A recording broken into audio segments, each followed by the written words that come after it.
Cette association est née en 1987, donc dans les années 80, par un certain nombre de personnalités locales, d'anciens maires de Strasbourg, d'anciens dirigeants.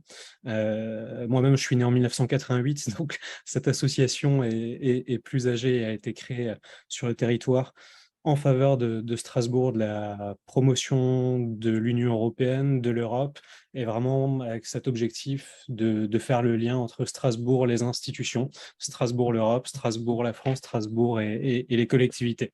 L'un de nos leitmotifs, en tout cas notre ADN, c'est évidemment ce statut que tu as évoqué de capitale européenne. Notre objectif est de démontrer que l'Europe à Strasbourg, de manière très concrète, a également un intérêt au niveau de l'attractivité économique et touristique. Il faut savoir qu'il y a 3 villes dans le monde seulement qui accueillent des institutions internationales sans être capitale d'État. Il s'agit de New York, il s'agit de Genève et il s'agit de Strasbourg. Donc notre objectif est vraiment de valoriser cette Union européenne, cette Europe, ici même, et trop peu de citoyens, c'était un petit peu le constat initial, trop peu de citoyens, trop peu d'habitants ont conscience justement de ce que représente cette Europe à Strasbourg, en Alsace, en France. Et donc, notre volonté depuis des années est vraiment de travailler en collaboration institutions, avec les collectivités territoriales, des associations, des étudiants, en menant différents projets qui leur permettent également de mettre un pied dans les affaires européennes, et bien évidemment des membres de la société civile qui participent au développement européen de la ville. Très concrètement, on ne se veut pas forcément une association. Notre objectif est vraiment d'être un laboratoire d'idées pour promouvoir Strasbourg en tant que capitale européenne et donc favoriser son rayonnement à l'échelle de l'Union européenne. Depuis quelques années, on mène différents projets qui ont été lancés par l'ancienne présidente Valérie Blum depuis 2012, justement. Donc, on organise régulièrement des Stammtisch. Alors, des Stammtisch, c'est un terme alsacien qui signifie, je crois que c'est noté juste un petit peu plus tard, voilà. En fait, traditionnellement, c'était une table en bois dans les Bierstube et les Windstube, et les habitués venaient refaire le monde. C'était la table où on venait boire un petit stem sodomie de bière.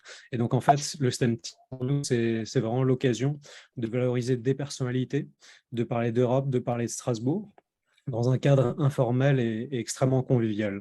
C'est ça l'objectif. J'essaye de reprendre le partage. J'essaye de reprendre le partage, mais ça semble bloqué.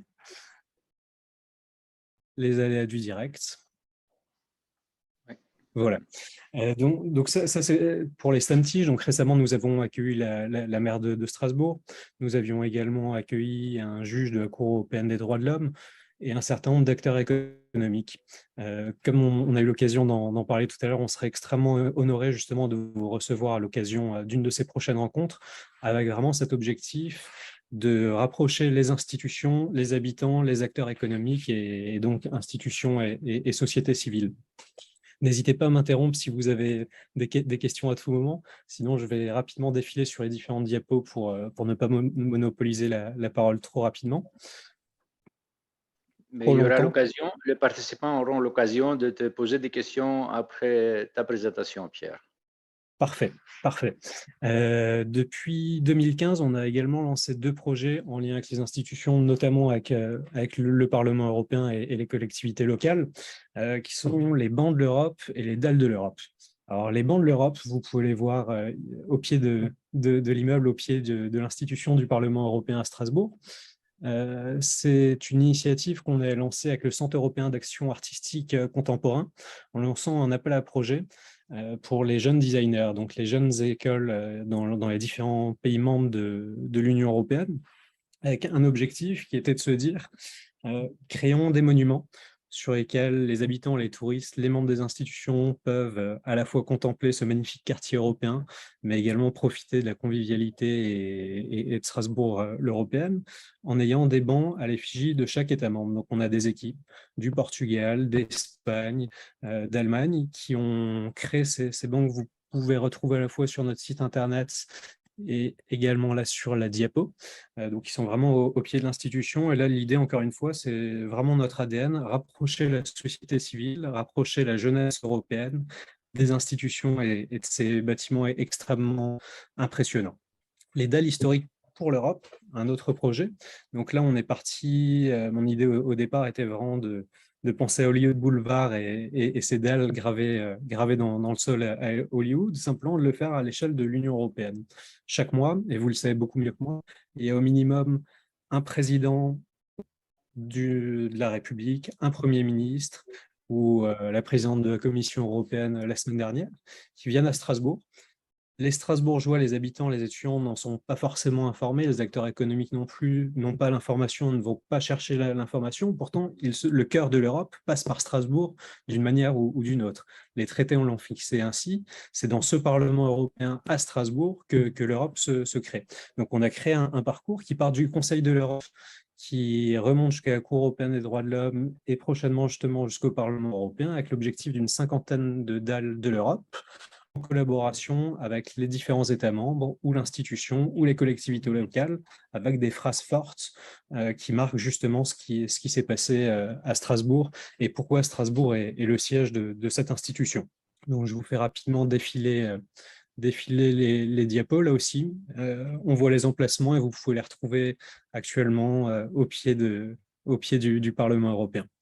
Il faut savoir que cette association avait également été à l'origine de la création du marché de Noël de Strasbourg. On parlait tout à l'heure de capitale de Noël au début des années 90. Et donc, le marché de Noël de Strasbourg a été créé avec Catherine Trautmann, notamment l'ancienne maire de Strasbourg, en 1994, suite à de nombreuses réunions, de nombreux contacts entre l'association Strasbourg pour l'Europe, SPE, et la ville de Strasbourg. Un autre élément, un autre projet que vous connaissez, que vous rencontrez quotidiennement à Strasbourg, c'est ce fameux tram aux couleurs européennes. C'est Alexis Lehmann, l'un de nos vice-présidents de l'association, qui avait eu cette idée depuis un certain nombre d'années.